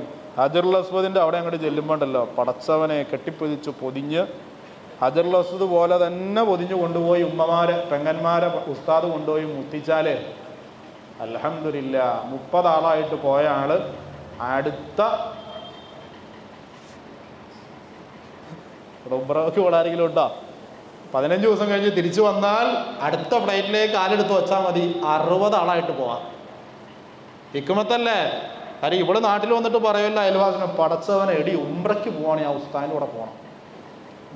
ലക്ഷങ്ങൾ ഇടിച്ച് തിങ്ങി നിൽക്കുമ്പോൾ എന്നെ പൊതിഞ്ഞ് കെട്ടിപ്പിടിച്ച് കൊണ്ടുപോയി ഹജറുൽ അസ്വദ് മുത്തിച്ച് തിരിച്ചു കൊണ്ടുവന്നു. ഹജറുൽ അസ്വദ് മുത്തര് സുന്നത്ത്, അന്നെ ആണും പെണ്ണും കൂടിക്കലർന്ന് ഹറാവ്. ഈ പെണ്ണിനെ അങ്ങോട്ട് ചെല്ലുമ്പോൾ തന്നെ അവിടെ നിന്ന് മുത്തവന്മാര് സീന സീന സീന സീന എന്ന് വിളിച്ചു പറയുന്നുണ്ട്. ഈ പെണ്ണ് വിചാരിക്കില്ല, പടച്ചവൻ എൻ്റെ പേര് സീന എന്നാണല്ലോ. ഇവിടെ വന്നപ്പോൾ ഉസ്താദിൻ്റെ കൂടെ പോന്നപ്പോൾ ഇവിടെ എന്നെ തിരിച്ചറിഞ്ഞല്ലോ എന്ന് പറഞ്ഞാൽ വരേണ്ട. മൊയ്ലിയാരുടെ ഹിക്മത്ത് വേണ്ട, അടുത്ത പ്രാവശ്യം ആള് കൂടാൻ വേണ്ടിയിട്ടുള്ള ഹിക്മത്താണ്. അറഫയിൽ പോയിട്ട് ഭയങ്കര ദുആ. ഉംറയ്ക്ക് കൊണ്ടുപോയ ആൾ അറഫയിലേക്ക് കൊണ്ടുപോകണം. പടച്ചവനെ ഈ അറഫ ഏതാണെന്നറിയോ? ഇവിടെ നിന്ന് അങ്ങനെയാണ് ഇങ്ങനെയാണ്. അതാ ദിവസം മാത്രമല്ല അറഫയ്ക്ക് പോലീസേ ഉള്ളൂ. ഇവിടെ നിന്ന് എഴുതി വിടാണ്, അറഫയിൽ മണിക്കൂറുകളോളം താമസം, കഅബാലയത്തിൻ്റെ വലത്തേ വശത്ത് ചേർന്ന അല്ലെങ്കിൽ റുക്കുൻ യമാനിയുടെ മുൻവശത്ത് റൂമ് കണ്ടോ? അങ്ങനെ ഓരോന്നും നോക്കിയാൽ എത്ര കാര്യങ്ങൾ ഇഹ്യ പറയാണ്. പ്രവർത്തകർക്കും ഉണ്ട്, മൗലിയാക്കന്മാർക്കും ഉണ്ട്, ഉമറാക്കൾക്കും ഉണ്ട്. അല്ല, ഇത് നമ്മളെ കുറിച്ച് എഴുതിയതാണ് എന്ന് തോന്നിപ്പോകുന്ന, അപ്പം നമ്മുടെ ഹൃദയം മിങ്കുല്ലിദാ, എല്ലാ ഹൃദയ രോഗങ്ങൾക്കും ഇഹ്യ സമാധാനമാകും എന്ന് പറയാനുള്ള കാരണം അതാണ് ദൈനംദിന മഹദൂർ. ഒരുപാട് ഉദാഹരണ സഹിതം. ഇപ്പം മരിക്കും എന്ന് നിങ്ങളോട് പറഞ്ഞാൽ നിങ്ങൾ എന്താ മനസ്സിലാക്കുക? ആ മരിക്കും, എല്ലാവരും മരിക്കും. ബഹുമാനപ്പെട്ട ഈ യഹ്യയിൽ തന്നെ ബഹുമാനപ്പെട്ടവർ മരണത്തിനെ വിവരിക്കുന്നുണ്ട്. ഒരാൾ കാട്ടിലൂടെ ഇങ്ങനെ വരുമ്പോൾ അയാളെ കണ്ട് കടിച്ചു കീറാനായി ഒരു സിംഹം അയാളുടെ മുന്നിലേക്ക് ചാടി വീഴുന്നു. അയാൾ ഓടുന്നു, പിന്നാലെ ഈ ഹൻസല ചെന്ന് ഓടുന്നു. വലിയ ഒരു കാട്ടിൽ ചെന്ന് വലിയൊരു പൊട്ടക്കിണറ്റിൽ പോയി വീഴുന്നു. വീഴുന്നതിൻ്റെ ഇടയിൽ ഒരു കാട്ടുവള്ളി ഇങ്ങനെ തൂങ്ങിക്കിടക്കുന്നുണ്ട്. അതിൽ പിടിച്ച് ഇയാൾ മുകളിലേക്ക് നോക്കുമ്പോൾ കിണറിൻ്റെ മുകളിൽ കടിച്ചു കീറുന്ന സിംഹം ഗർജിച്ച് നിൽക്കുന്നുണ്ട്. താഴേക്ക് നോക്കുമ്പോൾ അതിശക്തമായി വിഷം ചീറ്റിക്കൊണ്ട് ഒരു മൂർഖൻ പാമ്പ്, അല്ലെങ്കിൽ വലിയ വിഷം കൊടൂരമായൊരു പാമ്പ് താഴത്ത് പത്തി വിടർത്തി നിൽക്കുന്നുണ്ട്. ഇയാൾ അവിടെ കിടക്കണത് കിണറ്റിൻ്റെ ഉള്ളില് തൂങ്ങിക്കിടക്കുന്ന ഈ വള്ളിയിൽ. മുകളിലേക്ക് നോക്കിയാൽ സിംഹം, മുകളിലേക്ക് ഇങ്ങനെ ഇതി പിടിച്ച് കയറി മുകളിലേക്ക് ചെന്നാൽ സിംഹം കടിച്ചു തിന്നും. താഴത്തേക്ക് ഇറങ്ങിയാലോ പാമ്പ് കൊത്തും. അങ്ങനെ കിടക്കുമ്പോഴാണ് ഇയാളുടെ ഒരു ചെറിയ തണുപ്പുള്ള ഒരു തുള്ളി വന്ന് വീഴുന്നത്. ഇയാളെ നെറ്റിയിൽ അതിങ്ങനെ വന്നു വീണു. ആ വീണ തുള്ളി മൂക്കിലൂടെ ഒലിച്ച് മേൽചുണ്ടിന്റെ ഭാഗത്ത് നിന്ന് താഴേക്ക് ഇറങ്ങിയപ്പോ ഇയാളൊന്ന് നാക്കുകൊണ്ടൊന്ന് നുണഞ്ഞു നോക്കിയപ്പോൾ മനസ്സിലായി ഇത് തേനാണെന്ന് മനസ്സിലായപ്പോൾ ഇയാൾ വാവൊന്ന് തുറന്നു പിടിച്ചു. മുകളിലേക്ക് നോക്കുമ്പോൾ തേനീച്ചക്കൂട് കാണുന്നുണ്ട്. അതിൽ നിന്ന് തേൻ ഇങ്ങനെ ഇറ്റിറ്റിറ്റിറ്റിറ്റ് വീഴുന്നുണ്ട്. ഈ തേന് പരമാവധി എങ്ങനെ അകത്താക്കാം എന്നായി അയാളുടെ ചിന്ത. മുകളിലേക്ക് കയറി രക്ഷപ്പെട്ടാൽ അവിടെ സിംഹമുണ്ട് എന്നുള്ള ചിന്തയില്ല, താഴത്തേക്ക് വീണാൽ പാമ്പുണ്ട് എന്നുള്ള ചിന്തയില്ല. ഞാനിപ്പോൾ ഒരു എടാകൂടത്തിലാ ഉള്ളത്, രക്ഷപ്പെടാനൊരു മാർഗമില്ല എന്നുള്ളൊരു ചിന്തയില്ല. ആകെ ചിന്ത ഈ മധുരം തരുന്ന ഈ തേനിനെ പറ്റിയാണ്. ഇതുപോലെ മനുഷ്യൻ കബറിനെ പറ്റി ചിന്തയില്ല, മരിക്കുമെന്ന ചിന്തയില്ല, നരകത്തിനെ കുറിച്ചുള്ള ചിന്തയില്ല. ഈ തേൻ തുള്ളിക്ക് സമാനമായ ദുനിയാവിന് വേണ്ടി മനുഷ്യൻ നെട്ടോട്ടം ഓടിക്കൊണ്ടിരിക്കുകയാണ്. ഇത് കേട്ടാ നമ്മുടെ ഹൃദയം തകർന്നില്ലേ? ഇങ്ങനെയാ യഹ്യ വിശദീകരിക്കുക. ഒരു ഐസ് കച്ചവടക്കാരൻ നല്ല തണുത്ത ഐസ് കച്ചവടക്കാരൻ ഈ നിർത്തണം ആഗ്രഹമുള്ളവർ പറ. രണ്ടുപേര് യഹ്യ വായിച്ചിട്ട് നമുക്ക് നിർത്തും ഞാൻ, അല്ലേ? 10 മിനിറ്റോടെ പറയാല്ലേ? നല്ല തണുത്ത ഐസുമായിട്ട് ഇയാള് ഈ ഐസ് വിറ്റിട്ട് വേണം വീട്ടിലേക്ക് അരി വാങ്ങിക്കാൻ, വീട്ടിലെ ആവശ്യങ്ങൾ നടത്താൻ അയാൾ മാർക്കറ്റിൽ കൊണ്ടുപോയി ഒരു കടത്തിണ്ണയിൽ ഈ ഐസ് ഇറക്കി വെച്ചിട്ട് ഇയാൾ ബാക്കിയുള്ള കാര്യങ്ങളൊക്കെ ഇങ്ങനെ റെഡി ആയിക്കൊണ്ടിരിക്കുമ്പോൾ എന്തോ ഒരു ശബ്ദം കേട്ടു. അതെന്താണെന്ന് നോക്കാൻ വേണ്ടിയിട്ട് അയാൾ അങ്ങോട്ടേക്ക് പോയി. അവിടെ ചെന്ന് അതെന്താണെന്ന് നോക്കിയപ്പോൾ വീണ്ടും ഒരു ശബ്ദം കേട്ടു. അടുത്ത സ്ഥലത്തേക്ക് പോയി. അങ്ങനെ ഒന്നിനോട് കണക്ട് ചെയ്ത് പല സ്ഥലങ്ങളിലേക്കായിട്ട് ഇയാൾ ഇങ്ങനെ പോയിക്കൊണ്ടിരുന്നു. ഇയാൾ പിന്നെ ഓർമ്മ വന്നു, പടച്ചവരെ എൻ്റെ ഐസ് അവിടെ ഇരുന്ന് വെള്ളമായിട്ടുണ്ടാവുമല്ലോ. തിരിച്ചു വരുമ്പോൾ മാർക്കറ്റ് അടച്ചിട്ടുണ്ട്, സൂര്യൻ അസ്തമിച്ചിട്ടുണ്ട്. ഇയാള് അവിടെ ഇരുന്ന് ദുആ ചെയ്യാൻ തുടങ്ങി. പടച്ചോനെ, വീട്ടിലേക്ക് മടങ്ങിയ ആളുകളൊക്കെ ഒന്ന് തിരിച്ചു വന്നിരുന്നെങ്കിൽ, ഈ അസ്തമിച്ചു പോയ സൂര്യകോളം ഒന്ന് മടങ്ങി വന്നിരുന്നെങ്കിൽ, മാർക്കറ്റ് ഒന്ന് സജീവമായിരുന്നെങ്കിൽ, എൻ്റെ ഐസൊക്കെ വിറ്റിരുന്നെങ്കിൽ എൻ്റെ ആവശ്യം വീടിയേനെ. ഇയാളെപ്പോലെയാണ് മനുഷ്യൻ. ആയുസിൻ്റെ കൊട്ടയുമായി ഭൂമിയാകുന്ന മാർക്കറ്റിലേക്ക് വന്നവ. ഐസ് കൂടെ ഇരുന്ന് നമ്മുടെ മുതലൂടെ ഇരുന്ന് നശിക്കുന്നത് നമ്മൾ അറിയുന്നില്ല. നമ്മൾ അങ്ങോട്ടും ഇങ്ങോട്ടും ആ കമൻ്റ് അടിച്ചും ഈ ജോലിക്ക് പോയും അവിടെ പോയും ഇത് ഷെയർ ചെയ്തും അതിൻ്റെ പേരിൽ ഒച്ചപ്പാടും ബഹളം ഉണ്ടാക്കിയും കൊടി പിടിച്ചിട്ട് ഒച്ചപ്പാടും ബഹളം ഉണ്ടാക്കിയും പരിപാടി ആര് നടത്തണം എന്നുള്ള ബഹളത്തിലും പ്രയാസത്തിലുമായിട്ട് നമ്മുടെ സമയം കഴിഞ്ഞ് അവസാനം മരിക്കണമല്ലോ എന്നുള്ള ചിന്ത വരുമ്പോൾ എന്തായിട്ടുണ്ടാകും? ഈ ഐസുകാരൻ്റെ ഗസാലി ഇമാമിൻ്റെ ഉപമയാണ്. ഇങ്ങനെ ചിന്തിച്ചാൽ മനുഷ്യൻ നന്നാവാതിരിക്കോ? ഈ ഭൂഗോളം മുഴുവനും അരിമണി. ഇപ്പം നമ്മളിരിക്കുന്ന ഈ സ്ഥലം മാത്രമല്ല, ഭൂമിയിൽ മുഴുവനും അരിമണി, ചെറിയ ധാന്യം, ഒരു സൂചി കുത്താൻ ഗ്യാപ്പില്ലാത്ത നിലക്ക് അരിമണി ഭൂമിയിൽ ഇങ്ങനെ നിറഞ്ഞിരിക്കുകയാണ്. ശ്രദ്ധിച്ച് കേൾക്കണം കേട്ടാ. അപ്പം നിറഞ്ഞിരിക്കുമ്പോൾ അള്ളാഹു എന്തു ചെയ്തു? ഒരു പ്രാവിനെ അല്ലെങ്കിൽ ഒരു പക്ഷിയെ അള്ളാഹു സൃഷ്ടിച്ചു. എന്നിട്ട് അയാളോട് ആ പക്ഷിയോട് പറഞ്ഞു, ഈ ഭൂഗോളത്തിൽ മുഴുവനും നിറഞ്ഞിരിക്കുന്ന പത്തായപ്പുര പോലെ നിറഞ്ഞിരിക്കുന്ന ഈ ധാന്യത്തിൽ നിന്ന് ഓരോന്ന് കൊത്തി തിന്ന് തീർക്കണം. പക്ഷെ ഒരു കാര്യം, ആദ്യത്തെ ഒരു അരിമണി കൊത്തിയിട്ട് രണ്ടാമത്തെ അരിമണി കൊത്തണമെങ്കിൽ 1000 വർഷം കഴിയണം. അങ്ങനെ 1000 വർഷത്തിലൊരിക്കൽ ഓരോ അരിമണികൾ കൊത്തി കൊത്തി കൊത്തി കൊത്തി അവസാനത്തെ അരിമണിയും കൊത്തി തിന്ന് തീർക്കണം എന്നൊരു പക്ഷിയോട് പറഞ്ഞാൽ എത്ര വർഷം എടുക്കും ആ പക്ഷി ഭൂമി മുഴുവനും നിറഞ്ഞ അരിമണികൾ കൊത്തി തിന്ന് തീർക്കാൻ? ഇമാജിനേഷൻ ചെയ്യാൻ പറ്റുന്നുണ്ടോ? ഏതെങ്കിലും കാൽക്കുലേറ്ററിന് കൂട്ടാൻ പറ്റുമോ? വേണ്ടാന്ന്. ഇപ്പോൾ ഒരു കിലോൻ്റെ അരി കൊണ്ടുവന്ന് ഇവിടെ ഇട്ട് ഒരു പ്രാവിനെ കൂടെ നിട്ടു. ഈ പ്രാവിനോട് പറയാനടാ ഇതിനകത്ത് കൊത്തിയെടുത്തോ. 1 കിലോ അരിയുള്ളൂ, 1000 കൊല്ലത്തിൽ 1 കിലോ ഒരു അരിമണി കൊത്തിയെടുത്ത് ആ 1 കിലോ അരി തിന്ന് തീർക്കാൻ പറഞ്ഞാൽ എത്ര കൊല്ലം കൊടുക്കും? നമ്മളെ മകൻ്റെ മകൻ്റെ മകൻ്റെ മകൻ്റെ മകൻ്റെ മകൻ്റെ ക്യാമനാളെ 1-ാം തീയതിയാവും. എന്നാൽ പിന്നെ അല്ലേ ലോകം മുഴുവനും അല്ലേ? ആ അരിമണി 1000 വർഷത്തിലൊരിക്കൽ കൊത്തിയെടുത്ത് തിന്നു തീർക്കാൻ പറഞ്ഞ ഭൂഗോളം മുഴുവനും പത്തായപ്പുര പോലെ നിറച്ചു വച്ച അരിമണികൾ 1000 വർഷത്തിലൊരിക്കൽ ഓരോന്നോരോന്ന് കൊത്തിയെടുത്ത് കൊത്തിയെടുത്ത് കൊത്തിയെടുത്ത് അവസാനത്തെ അരിമണി കൊത്തിയെടുത്ത് തിന്നു തീർത്താലും എന്ന ലോകം അവസാനിക്കില്ല. ഇമാം ഗസ്സാലി റളിയല്ലാഹു അൻഹു. മഹ്ശറ ഉണ്ട്, നമുക്ക് തിരിഞ്ഞോ? ഇങ്ങനെ പറഞ്ഞപ്പോൾ തിരിഞ്ഞോ? ഇപ്പൊ പറഞ്ഞപ്പോൾ അരിമണിയുടെ കഥ പറഞ്ഞപ്പോൾ തിരിഞ്ഞോ? അവിടുത്തെ ദൈർഘ്യം എന്തോരണെന്ന് പറഞ്ഞപ്പോൾ തിരിഞ്ഞോ? ഇങ്ങനത്തെ ഉപമകളെ കൊണ്ട് ഇതൊന്ന് നിത്യമായിട്ട് ആ മാസത്തിൽ 2 പ്രാവശ്യമെങ്കിലും നിങ്ങൾ ഇവിടെ വന്നിരുന്ന് ഇതൊന്ന് കേട്ട് നല്ല ആലിമ്യങ്ങളിൽ നിന്ന് കേട്ട് പഠിച്ചു പോയാൽ ഓട്ടോമാറ്റിക്കായിട്ട് നന്നായോ? സ്വഭാവം നന്നായോ? ജീവിതം നന്നായോ? എല്ലാത്തിലും അള്ളാഹു ഖൈറ് ചെയ്തോ? മുതഅല്ലിമായി മാറിയോ?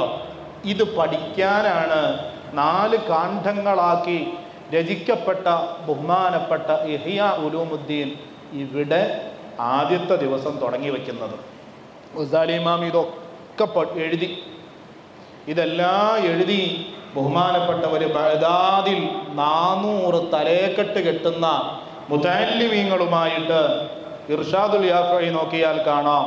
നല്ല മുതഅല്ലിമീങ്ങൾക്ക് ദറസ് നടത്തിക്കൊണ്ടിരിക്കുന്ന സമയം ഒരു ദിവസം നോക്കുമ്പോൾ ബഹുമാനപ്പെട്ട ആരെ കാണുന്നില്ല? ഗസാലി ഇമാമിനെ കാണുന്നില്ല. അങ്ങനെ അന്വേഷിച്ച് നടന്നങ്ങനെ അബൂബക്കർ ഇബ്നു അറബി എന്ന് പറയുന്ന അവിടുത്തെ ഒരു ശിഷ്യൻ ഉസ്താദ് അവിടെ പോയി. പള്ളിയിലെ ഉസ്താദ് സുൽഫീഖർ റഹ്മാനി സഖാഫി ഉസ്താദ് അശ്ശേരിയെന്ന് 25 മുത്താലിങ്ങളെ ഇട്ടിട്ട് രാവിലെ പോയത് ഇപ്പോൾ വരാതും പറഞ്ഞ് സംഘടനയുടെ എന്തൊരു യോഗമുണ്ട്, 1 കൊല്ലം കഴിഞ്ഞിട്ടും കാണില്ല. ഇത് അവിടെ പോയിന്ന് ശിഷ്യന്മാരിൽ അതിനെ ഉസ്താദ് കോർണിഷ് മസ്ജിദിൽ നിന്ന് രാവിലെ സഭയ്ക്ക് എന്നിട്ട് ഇപ്പോൾ വരാട്ടോ എന്ന് സാധാരണ പോണ മാതിരി പോയതാ. പിന്നെ മൂപ്പരെ കണ്ടിട്ടില്ല. ഇതുപോലെ ഗസാലി ഇമാം 400 മുതഅല്ലിമി. ഗസാലി ഇമാം മസ്ജിദുൻ നിലാമി മദ്രസത്തുൻ നിലാമിയ ഇന്നത്തെ കേംബ്രിഡ്ജ് യൂണിവേഴ്സിറ്റിയുടെ 3 ഇരട്ടി വലിപ്പം അന്നത്തെ കാലത്തുണ്ടായിരുന്ന യൂണിവേഴ്സിറ്റിയുടെ പ്രിൻസിപ്പാളാണ്. അന്നത്തെ പ്രിൻസിപ്പാൾ എന്ന് പറഞ്ഞാൽ 50 വയസ്സിൻ്റെയോ 40 വയസ്സിൻ്റെ മേലെയുള്ളവർക്ക് ആ സ്ഥാനം കിട്ടുള്ളൂ. 23 24 വയസ്സിൽ മൂപ്പർ അവിടുത്തെ പ്രിൻസിപ്പാളാണ്. ഇത്ര വലിയ മഹാനാണ്. അല്ലാഹു അവരുടെ ഇൽമു കൊണ്ട് നമ്മളെയൊക്കെ നന്നാക്കി തരട്ടെ. ഇന്ന് ബഗ്ദാദിൽ ദർസ് നടത്തിക്കൊണ്ടിരുന്നപ്പോൾ ബഹുമാനപ്പെട്ട ഒരു പോക്ക് പോയി. ദർസൊക്കെ ഇട്ടിട്ടൊരു പോക്ക്. അങ്ങനെ പോയി നമ്മുടെ ഹൃദയവും നമ്മൾ പഠിച്ച് ആ രൂപത്തിലാകണം. ബഹുമാനപ്പെട്ടവരങ്ങനെ പോയി ബഹുമാനപ്പെട്ടവരെ പറ്റി അവിടുത്തെ ശിഷ്യൻ പറയാണ്, ഞാനൊരു ദിവസം ഇങ്ങനെ ഒരു മരുഭൂമിയിലൂടെ ഇങ്ങനെ കടന്നു പോകുമ്പോൾ റഅയ്തുഹു ഫീ ബരിയ, ബഹുമാനപ്പെട്ടവരെ ഞാൻ കാണാണ് മരുഭൂമിയിൽ വെച്ച് കാണാൻ ഒരു വെള്ളം കുടിക്കാനുള്ളൊരു പാത്രമുണ്ട്. മുഷിഞ്ഞ ശരീരവുമായിട്ട് ഒരു തോൽസഞ്ചിയും കയ്യിൽ പിടിച്ചിട്ട് മൂപ്പരിങ്ങനെ നടന്നു പോകുന്നു. ഗസാലി റളിയല്ലാഹു അൻഹുവിനോട് ഞാൻ അടുത്ത് ചെന്നിട്ട് ചോദിച്ചു, ബഹുമാനപ്പെട്ടവർ, അലൈസ തദ്രീസുൽ ഇൽമി ബിബഗ്ദാദ ഖൈറു മിൻ ഹാദാ, വഖദ് റഅയ്തുഹു യദരിസു ലി400 മിൻ ഉലമാഇ ബഗ്ദാദ വഅഖാബിരിഹാ. ബഗ്ദാദിൽ 400ഓളം വരുന്ന മുതഅല്ലിമീങ്ങൾക്ക്, തലപ്പാവ് കെട്ടിയ മുതഅല്ലിമീങ്ങൾക്ക് ദറസ് നടത്തി ഇരുന്നവരല്ലേ അങ്ങ്? അലൈസ തദ്രീസുൽ ഇൽമി ബഅദാദ ഖൈറും മിൻ ഹാദാ. അതിനേക്കാളും ഖൈറാണോ ഈ തോൽസഞ്ചിയും തൂക്കിയിട്ട് ഈ ഭിക്ഷാടക വേഷത്തിൽ അങ്ങ് നടക്കുന്നത് എന്ന് അബൂബക്കർ ഇബ്നു അറബി തങ്ങൾ ഇമാം ഗസാലി റളിയല്ലാഹു അൻഹുവിനോട് ചോദിച്ചപ്പോൾ ഇമാം ഗസാലി തങ്ങൾ അവിടെ നിന്ന് മറുപടി പറഞ്ഞു എന്നാണ്. കരഞ്ഞുകൊണ്ട്, ആദ്യം രൂക്ഷമായ മുഖക്കമലത്തോടെ നോക്കി, എന്നിട്ട് ശേഷം കരഞ്ഞുകൊണ്ട് ബഹുമാനപ്പെട്ടവർ പറഞ്ഞു, തറക്തോ ഹവൽ ലൈല, ലൈല എന്ന എൻ്റെ ഹവയെ, അല്ലെങ്കിൽ സുഹദ എന്ന എൻ്റെ ഹവയെ ഞാൻ ഉപേക്ഷിച്ചു. ബഹുമാനപ്പെട്ടവർ പറയാൻ മനസ്സിലായില്ല. പണ്ടൊരു കവിയുണ്ട്, ലൈലയെ പ്രേമിച്ചതുപോലെ. ഈ ലൈലയെ പ്രേമിച്ചതുപോലെ നമ്മളൊക്കെ, ഞാനൊരു പ്രഭാഷകനാണ്, ഞാനിങ്ങനെ വലിയ വാഴത്തിന് വേണ്ടിയിട്ട് ഇങ്ങനെ ഉഷാറാക്കുകയാണ്. ഞാനൊരു സ്ഥാപനം നടത്തുകയാണ്, ദർസ എടുത്തുന്ന മുദരിസന്മാരിങ്ങനെ ദർസ എടുത്തുകയാണ്. അങ്ങനെ നടത്തെടുത്ത് കിതാബിനോട് ഭയങ്കര പ്രേമം, സ്ഥാപനത്തിനോട് ഭയങ്കര പ്രേമം, ദർസിനോട് ഭയങ്കര പ്രേമം, എല്ലാത്തിനോടും പ്രേമം. അതുപോലെ എന്നിലുള്ളത് എന്താണ്? ഈ പറയപ്പെട്ട കാര്യങ്ങളോടുള്ള പ്രേമ. ഇതൊക്കെ അള്ളാഹ്ക്ക് വേണ്ടിയാണെന്നുള്ളൊരു ബോധം എനിക്കില്ല. അപ്പം പിന്നെ എനിക്ക് അതിൽ സെക്രട്ടറി ആവണം, പ്രസിഡന്റ് ആവണം, എനിക്ക് സ്ഥാനം കിട്ടണം, അല്ലെങ്കിൽ എനിക്ക് ദർസ നടത്തിയിട്ട് ശമ്പളം കുറഞ്ഞു പോയി, അല്ലെങ്കിൽ അങ്ങനെയൊക്കെ ചിന്തകൾ വരുന്നത്. ദർസ നടത്തുന്നത് ഹൈറായ കാര്യമാണ്, ഇൽമു ഓടിക്കുന്നത് ഹൈറായ കാര്യമാണ്, സംഘടനാ പ്രവർത്തനം നടത്തുന്നത് ഹൈറായ കാര്യമാണ്. ഈ ഹൈർ എപ്പോഴാണ്? ഇത് അള്ളാഹുവിൻ്റെ ദീനാണെന്ന് കരുതിയിട്ട് ചെയ്യുമ്പോഴാണ്. അല്ലാതെ ആകുമ്പോഴോ ഞാൻ നടത്തിക്കോളാം, അല്ലെങ്കിലോ എനിക്ക് സെക്രട്ടറി ആവണം, എനിക്ക് പ്രസിഡന്റ് ആവണം, അവനെ ആക്കാൻ പറ്റൂല, അവൻ വളർന്നു വന്നാൽ എനിക്ക് കേടാണ്, അവനെ ചവിട്ടിക്കൂട്ടണം. അങ്ങനത്തെ ഒരു ഹവയുണ്ട്. ലൈല എന്ന പെണ്ണിനോട് കൈസിന് തോന്നിയ സ്നേഹം. കഅബാലയത്തിൻ്റെ മുറ്റത്ത് കൊണ്ടുപോയിട്ട് കൈസിനെ വാപ്പ പറഞ്ഞില്ലേ, മോനെ നീ ഇതിൽ നിന്നും മാറി കിട്ടാൻ വേണ്ടിയിട്ട് ലൈലയിൽ നിന്ന്, ലീലാനോടുള്ള നിന്റെ ഈ ഒരു സ്വഭാവം, പ്രേമം മാറി കിട്ടാൻ വേണ്ടി കില്ല ഒന്ന് പിടിച്ച് ദുആ ചെയ്യടാന്ന് പറഞ്ഞപ്പോൾ ലൈല പറഞ്ഞു എന്തെന്ന്, അല്ല കൈസ് പറഞ്ഞു ദുആ ചെയ്യില്ല. അവസാനം ദുആ ചെയ്ത് നിർബന്ധിച്ച് കഴിഞ്ഞപ്പോൾ ദുആ ചെയ്ത് എന്താണെന്നറിയോ? ലൈലയോടുള്ള സ്നേഹം എനിക്ക് അധികരിപ്പിച്ചു തരണേ അല്ലാ. ഈ ദുആക്ക് എൻ്റെ വാപ്പ ആമീൻ പറഞ്ഞാൽ എൻ്റെ വാപ്പാക്കും പുറത്തു കൊടുക്കണേ അല്ലാ. എന്തിനാ സംഘടന, എന്തിനാ സെക്രട്ടറി, എന്തിനാ പ്രസിഡന്റ്, മോനെ നീ എന്തിനാ കലയിക്കുന്നത്? ഞാനതിൻ്റെ ചെയർമാനായിക്കൊള്ളാം, ഞാൻ ആ പരിപാടി നടത്തിക്കൊള്ളാം, അല്ലെങ്കിൽ ഞങ്ങൾ നടത്തട്ടെ, അല്ലെങ്കിൽ ഞങ്ങളിങ്ങനെ ആൾദൈവങ്ങളായിട്ട് ഇങ്ങനെ നടക്കട്ടെ എന്ന് പറഞ്ഞാൽ പിന്നെ അതൊക്കെ പറഞ്ഞാൽ പിന്നെ ആക്ഷേപമാണ്. വാട്സപ്പിലും ഫേസ്ബുക്കിലുമൊക്കെ സ്വയം പ്രഖ്യാപിതമായ പലതും പുറത്തേക്ക് വരികയാണ്. ലൈല തിരിയൂല, വാപ്പ പറഞ്ഞു കൊടുത്തും തിരിഞ്ഞു. വാപ്പ പറഞ്ഞു കൊടുത്തപ്പോൾ എന്താ പറഞ്ഞ, കാബയുടെ കില്ല പിടിച്ചിട്ട് ഇതിനെൻ്റെ വാപ്പ ആമീൻ പറഞ്ഞാൽ ലൈലാനോടുള്ള പ്രേമം കൂടട്ടെ എന്നുള്ളതിന് ആമീൻ പറഞ്ഞാൽ വാപ്പാക്കും അല്ല പുറത്തു കൊടുക്കട്ടെ, അല്ലെങ്കിൽ പുറത്തു കൊടുക്കണ്ടാകും എന്ന് പറഞ്ഞ പോലെ. എടാ, ഇത് ദീനിന് വേണ്ടിയിട്ടല്ലേ നീ ഈ സ്ഥാപനങ്ങളും ഈ പരിപാടികളും ഈ സംഘടനയും ഈ യൂണിറ്റും ഇതൊക്കെ ഉണ്ടാക്കിയത്? അള്ളാൻ്റെ അടുത്ത് പൊരുത്തം കിട്ടാനും മരിച്ചെടുക്കുമ്പോൾ കൂലി കിട്ടാനും അല്ലേ? നീ എന്തിനാണ് ഈ ആവശ്യമില്ലാതെ പ്രശ്നം ഉണ്ടാക്കണത്? നിനക്ക് വേറെ പണിയൊന്നുമില്ല. ചോദിച്ചാൽ നമ്മൾ കുറ്റക്കാരനായി. കണ്ടോ ആ ഒരു അവസ്ഥ? നമ്മൾ പഠിക്കുന്നത് എന്തിനായിരിക്കണം? അള്ളാഹുവിൻ്റെ പൊരുത്തത്തിന് വേണ്ടി. പഠിപ്പിക്കുന്നതും എന്തിനായിരിക്കണം? അള്ളാഹുവിൻ്റെ പൊരുത്തത്തിന് വേണ്ടി. സംഘടനാ പ്രവർത്തനം എന്തിനായിരിക്കണം? അള്ളാഹുവിൻ്റെ പൊരുത്തം. ഇന്നിപ്പോൾ ഇങ്ങോട്ട് വരുമ്പോൾ ഞാൻ എ പി ഉസ്താദിൻ്റെ ഒരു ആർട്ടിക്കൽ വായിച്ചു. ഇന്ന് നിങ്ങൾ എ പി ഉസ്താദിൻ്റെ പേജിൽ കയറി നോക്കിയാൽ കാണാം. ഇപ്പോൾ 2 മണിക്കൂർ മുമ്പ് 5 മണിക്ക് ഉസ്താദ് ഫേസ്ബുക്കിൽ അപ്ലോഡ് ചെയ്തിരിക്കുന്നതാണ്. പല ആളുകളും വന്ന്, പല ചെറുപ്പക്കാരായ ആളുകളും വീട്ടിൽ വരും, എൻ്റെ ഓഫീസിൽ വരലുണ്ട്.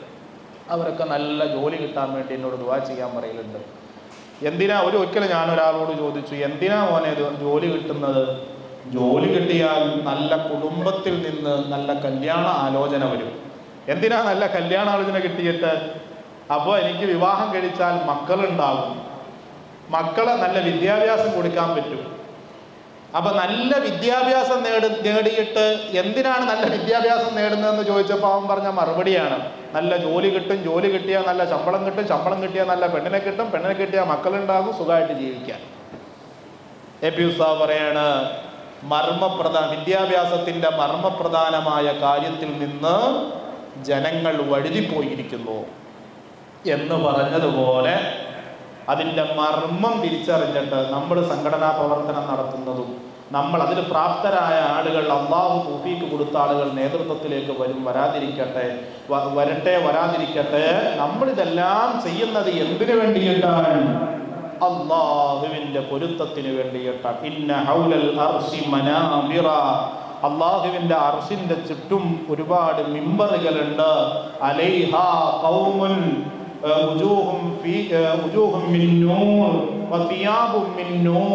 അവരുടെ മുഖം പ്രസന്നമാണ്, പ്രശോഭിതമാണ്.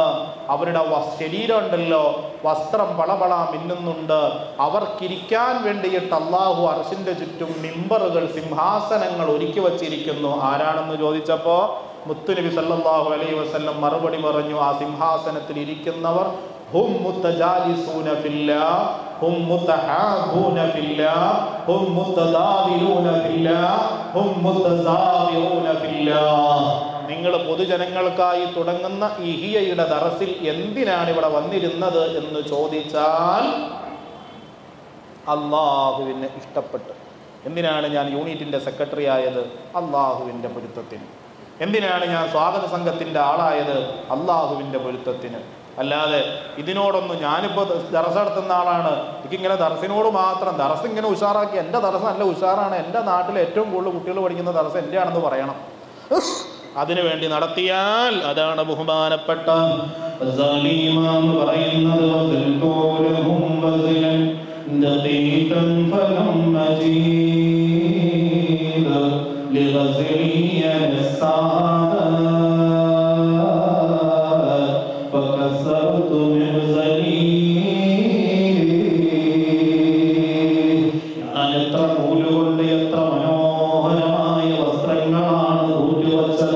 അതുപോലും ജീവിതത്തിൽ കൊണ്ടു നടക്കാൻ കഴിയുന്ന ഒരാളെയും എന്റെ ശിശുഗണങ്ങളിൽ നിന്ന് കിട്ടിയില്ലല്ലോ.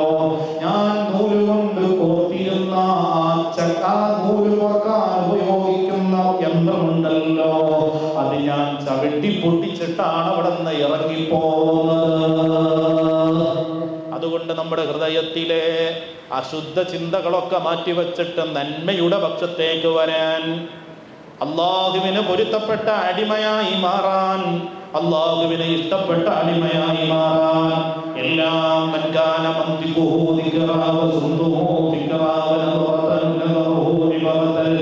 ചിന്തകൾ, നോട്ടങ്ങൾ എല്ലാം ഒരു പാഠം. അല്ലാ എന്ന പാഠം, അതിനാണ് ഈ ദറസ്. അള്ളാഹു തൗഫീഖ് നൽകി അനുഗ്രഹിക്കട്ടെ എന്ന് മാത്രം പറഞ്ഞുകൊണ്ട് 2 വരി നമുക്ക് ഈ ഹിയയിൽ നിന്ന് നിങ്ങൾക്ക് ഇവിടെ തുടങ്ങാൻ ഉദ്ദേശിക്കുന്നത് ഹൃദയത്തിനെ കുറിച്ച് പറഞ്ഞുകൊണ്ടാണ്. ഹൃദയം, മുത്തുനബി സല്ലല്ലാഹു അലൈഹി വസല്ലമ തങ്ങൾ തന്നെ പറഞ്ഞു, ഒരു മനുഷ്യൻ്റെ ശരീരത്തിൽ എന്തുണ്ട്? ഒരു ചെറിയ കഷ്ണമുണ്ട്, അത് ഹൃദയമാണ്. അത് നന്നായാൽ എല്ലാം നന്നായി. ഹൃദയം നന്നായ മുത്തുനബി ഉണ്ടാകും, ഇഷ്കു ഉണ്ടാകും, അഖ്ലാഖുൻ നബി എല്ലാം ഉണ്ടാവും. അത് മോശമായാലോ എല്ലാം മോശമായി. അപ്പോൾ നമുക്ക് ഹൃദയം കൊണ്ട് തുടങ്ങി നമ്മുടെ ഹൃദയം നന്നാകാനുള്ള വഴിയായി അള്ളാഹു ഇതിനെയൊക്കെ മാറ്റിത്തരട്ടെ. ധാരാളം കാര്യങ്ങൾ പറയാനുണ്ട്, അതിലേക്കൊന്നും കടക്കാതെ ഇൻഷാ അള്ളാഹ് നമുക്ക് ഗസാലി ഇമാമിന് ഒരു ഫാത്തിഹ ഓതിയിട്ട് തുടങ്ങി വയ്ക്കാം. കൂടുതൽ വിശദീകരണത്തോടു കൂടിയുള്ള ക്ലാസ്സുകൾ എല്ലാ ക്ലാസ്സിനും പങ്കെടുക്കണം. പങ്കെടുക്കൂലേ? ദീനിനെ സജീവാക്കണം, ഹൃദയത്തിന് ജീവൻ കൊടുക്കണം. ഹൃദയം കൊണ്ട് ഹൃദയത്തിലേക്ക് സംവദിക്കണം. ഹൗസുല്ലാദൻ തങ്ങളടുത്ത് വഅദ് പറയാൻ വേണ്ടിയിട്ട് ഒരിക്കലും ഹൗസുല്ലാദൻ തങ്ങൾ സദസ്സിലേക്ക് വന്നു. 1000കണക്കിന് 10000കണക്കിന് ആളുകളുണ്ട്. ഹൗസുല്ലാദൻ തങ്ങൾ അന്ന് പറഞ്ഞ വഅദ് 2 വാക്ക്. ഇന്നെൻ്റെ വീട്ടിലെ പൂച്ച ചത്തുപോയി. അത് പറഞ്ഞു, തലകുനിച്ചിരുന്നു. സദസ്സിൽ വന്ന കുറേ ആളുകൾ മുസ്ലിമായി, കുറേ ആളുകൾ മരിച്ചു വീണു, കുറേ ആളുകൾ ഇരുന്ന് കരയാൻ തുടങ്ങി. നമുക്കെല്ലാം മനസ്സിലായോ? അത് പറഞ്ഞു, മൗനം പാലിച്ചു. ഹൃദയം ഹൃദയത്തിലേക്ക് സംസാരിച്ചപ്പോൾ അതിൻ്റെ ഉദ്ദേശം എന്താണ് എന്ന് മനസ്സിലായി. ഇതേപോലെ നിങ്ങളുടെ ഹൃദയത്തിനോട് സംസാരിക്കുക. നിങ്ങൾക്ക് ക്ലാസ് എടുത്ത് തരുന്ന ഈ ആലിമീങ്ങളുടെ ഉളമാക്കളിലൂടെ ഹൃദയത്തിനോട് സംവദിക്കാൻ പോവുകയാണ്. പൊതുജനങ്ങൾക്കായി തുടങ്ങുന്ന ഈ ഇഹ്യ അത്തരത്തിലുള്ള മജ്‌ലിസാക്കി അല്ലാഹു നമ്മുടെ ഈ മജ്‌ലിസിനെ മാറ്റിത്തരട്ടെ. ആമീൻ ബിറഹ്മതിക യാ അർഹമർ റഹീമീൻ വൽഹംദുലില്ലാഹി റബ്ബിൽ ആലമീൻ. ഹൃദയത്തിൻ്റെ സൈന്യങ്ങളെ കുറിച്ചാണ് ഗസാലി ഇമാം ഈ ഭാഗത്ത് പറയുന്നത്. ഖാലല്ലാഹു തആല വമാ യഅലമു ജുനൂദ റബ്ബിക ഇല്ലാ ഹുവ എന്ന സൂറത്തുൽ മുദ്ദസിറിന്റെ ആയത്ത് കൊണ്ടുവന്നിട്ട് ബഹുമാനപ്പെട്ടവർ പറയുന്നു, ഫലില്ലാഹി സുബ്ഹാന അല്ലാഹു തആലയ്ക്കുണ്ട് ഫിൽ ഖുലൂബി വൽ അർവാഹി വഗൈരിഹാ മിനൽ അവാലിമി ജുനൂദും മുജന്നദ. അല്ലാഹുവിന് ലോകങ്ങളിൽ, പ്രപഞ്ചങ്ങളിൽ, ഹൃദയങ്ങളിൽ, ആത്മാക്കളിൽ അങ്ങനെ പലതിലായി ജുനൂദും മുജന്നദ സംഘടിതമായ ചില സൈന്യങ്ങളുണ്ട്. ലാ യഅരിഫു ഹഖീഖതഹാ വതഫ്സീലു അദദിഹാ ഇല്ലാ ഹുവ. അതിൻ്റെ വണ്ണവും വലിപ്പവും ഒക്കെ വിശദമായി പറയാൻ ആർക്കേ കഴിയൂ? അല്ലാഹുവിനെ കഴിയൂ. വനഹ്നുൽ ആൻ നസീറു ഇലാ ബഅദി ജുനൂദിൽ ഖൽബി വഹുവ അല്ലദീ യതഅല്ലഖു ബിഅർദിനാ. ഇവിടെ ഇപ്പോൾ ഗസാലി ഇമാം പറയാൻ ഉദ്ദേശം അതിൻ്റെ ഹൃദയത്തിൻ്റെ കുറച്ച് ജുനൂദുകളെ, നമ്മുടെ ശരീരമാകുന്ന ഹൃദയത്തിന് കുറച്ച് സൈന്യങ്ങളുണ്ട്. ആ സൈന്യങ്ങളെ പരിചയപ്പെടുത്തലാണ് ഇവിടെ ലക്ഷ്യം. വലഹു ജുന്ദാനി, അതിന് 2 തരം സൈന്യങ്ങളാണ്, 2 ഇനം സൈന്യങ്ങളാണ് ഹൃദയത്തിനുള്ളത്. ജുന്ദുൻ യുറാബിൽ അബ്സ്വാരി, കണ്ണുകൊണ്ട് കാണാൻ കഴിയുന്ന, നമ്മുടെ ഹൃദയത്തിന് സൈന്യമുണ്ട് അത്ര, നമ്മുടെ കണ്ണുകൊണ്ട് കാണാൻ കഴിയുന്ന. ബസീറത്ത് കൊണ്ട്, അകക്കണ്ണുകൊണ്ട് മാത്രം കാണാൻ കഴിയുന്നതും നഗ്നനേത്രങ്ങളെ കൊണ്ട് കാണാൻ കഴിയുന്നതുമായ 2 തരം എന്താ ഉള്ളത്? ഹൃദയത്തിന് 2 തരം സൈന്യങ്ങളാണുള്ളത്. വഹുവ, ആ ഹൃദയം, ഫീ ഹുക്മിൽ മലിക്കി, ഒരു രാജാവിൻ്റെ സ്ഥാനത്തായിട്ടാണ് ഈ ഹൃദയത്തിനെ കാണേണ്ടത്. വൽ ജുനൂദു ഫീ ഹുക്മിൽ ഖദമി വൽ അഅ്വാൻ.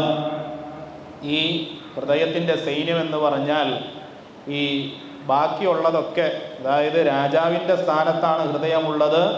ബാക്കി അവരുടെ സൈന്യം കൊണ്ട് ഉദ്ദേശിക്കുന്നത് എന്താണ്? സേവകരും പരിചാരകരും ഹൃദയത്തിൻ്റെ പ്രജകളുമാണ്. ഫഹാദ മഅനൽ ജുന്ദി, ഇതാണ് ജുന്ദു കൊണ്ട്, സൈന്യം കൊണ്ട് ഉദ്ദേശിക്കുന്നത്. ഇത്ര മതിയാ? മതിയല്ലോ സാർ അല്ലേ? ഇൻഷാ അല്ലാഹ് വിശാലമായി ഒരുപാട് കാര്യങ്ങൾ വിശദീകരിച്ച് പറയേണ്ട ഭാഗമാണ്. ഞാൻ അതിലേക്ക് കടക്കുന്നില്ല. ഇബാറത്ത് വായിച്ചു, ലളിതമായി പറഞ്ഞു എന്ന് മാത്രമേ ഉള്ളൂ. അള്ളാഹു പഠിക്കാനും അത് ഉൾക്കൊള്ളാനും നമുക്ക് തൗഫീഖ് നൽകി അനുഗ്രഹിക്കട്ടെ. ഹൃദയം നന്നായിട്ടില്ല എങ്കിൽ പിന്നെ എന്ത് നന്നായിട്ടും കാര്യമില്ല. മുത്തുനബി ഇപ്പോൾ ഹൃദയത്തിൻ്റെ സൈന്യത്തെ പറ്റി ഇതിൻ്റെ താഴത്തേക്ക് വായിച്ചാൽ കാണാം. ഹൃദയത്തിൻ്റെ സൈന്യങ്ങളിൽ പെട്ടതാണ് ഒന്ന് ഏത്? കണ്ണ്, കയ്യ്, കാല്. ഹൃദയം എന്ത് കൽപ്പിക്കുന്നുവോ അതുപോലെ ആയിരിക്കും നമ്മുടെ ശരീരാവയവങ്ങൾ ചെയ്യുക. അതൊക്കെ വിശദീകരിച്ച് പറഞ്ഞ് ഹദീസ് ആയത്ത് ഓതി പറയേണ്ട ഒരുപാട് കാര്യങ്ങളുണ്ട്. ഞാൻ അതിലേക്കൊന്നും കടക്കുന്നില്ല. അള്ളാഹു നമ്മളിൽ നിന്ന് ഈ ദറസിനെ കബൂലാക്കുമാറാകട്ടെ. ഇൽമു പഠിക്കാൻ വേണ്ടിയിട്ടാണ് നാം എല്ലാവരും ഇവിടെ ഒരുമിച്ച് കൂടിയത്. ഒരു മുതഅല്ലിമിന് കിട്ടുന്ന, തഅല്ലുമും തഅലീമും തദ്രീസിന് കിട്ടുന്ന എല്ലാ പ്രതിഫലവും അള്ളാഹു നമുക്ക് നൽകി അനുഗ്രഹിക്കുമാറാകട്ടെ.